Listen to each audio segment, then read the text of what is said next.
10 અગસ્ટના દિવસે આપણા સુરત શહેરમાં ભવ્ય તિરંગા યાત્રાના આયોજન છે, જે લગભગ 2 કિલોમીટર રૂટ છે, વાઈ જંકશનથી સ્ટાર્ટ થશે. આમાં જોડાવા માટે તમામ જો સ્કૂલ કોલેજીસના આપણા વિદ્યાર્થીઓ, અલગ અલગ ઇન્સ્ટિટ્યૂટ જેટલા છે એના લોકો જોઈએ, ઇન્ડસ્ટ્રીઝના લોકો જોઈએ, અલગ અલગ વિસ્તારોથી આવશે.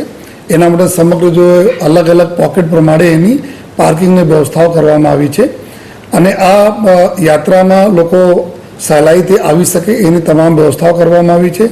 અને આ જ્યારે જો યાત્રા ચાલુ થશે ત્યારે યાત્રામાં જો પોલીસના 8 જેટલા પ્લાટૂન આમાં સામેલ રહેશે જોઈએ અને આમાં 5 જેટલા પોલીસના બેન્ડમાં સામેલ રહેશે જોઈએ.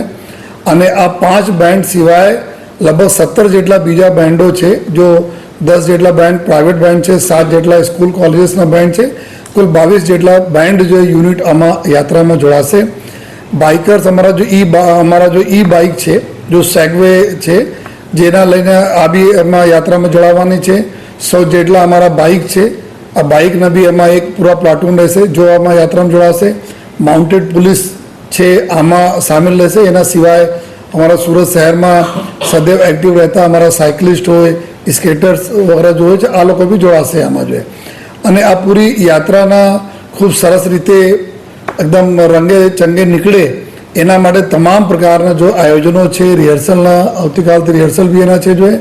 આ પૂરી યાત્રા ત્યાંથી સ્ટાર્ટ થશે અને પછી જ્યારે પૂર્ણ થશે જોઈએ લાલભાઈ કોન્ટ્રાક્ટર સ્ટેડિયમમાં, તો કોઈને કોઈ તકલીફ નહીં થાય, કોઈને ઘર જવા માટે બી તકલીફ નહીં થાય એવી વ્યવસ્થા કરવામાં આવી છે જોઈએ.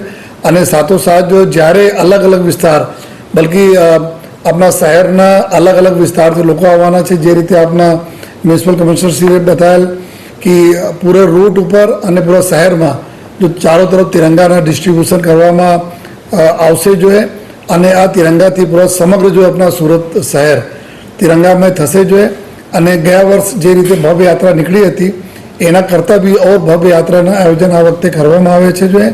અને એના માટે સમગ્ર જો આપણા મહાનગરપાલિકા, પોલીસ તંત્ર અને તમામ ઘણા બધા જો આપણા શહેરના જો વહીવટીતંત્ર આમાં સામેલ છે.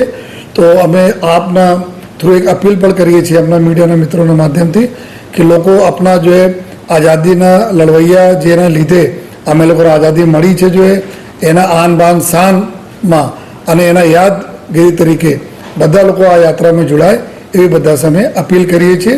10 ઓગસ્ટના દિવસે 6 વાગે યાત્રાના આયોજન આપણા વાઈ જંકશનથી કરવામાં આવેલા છે.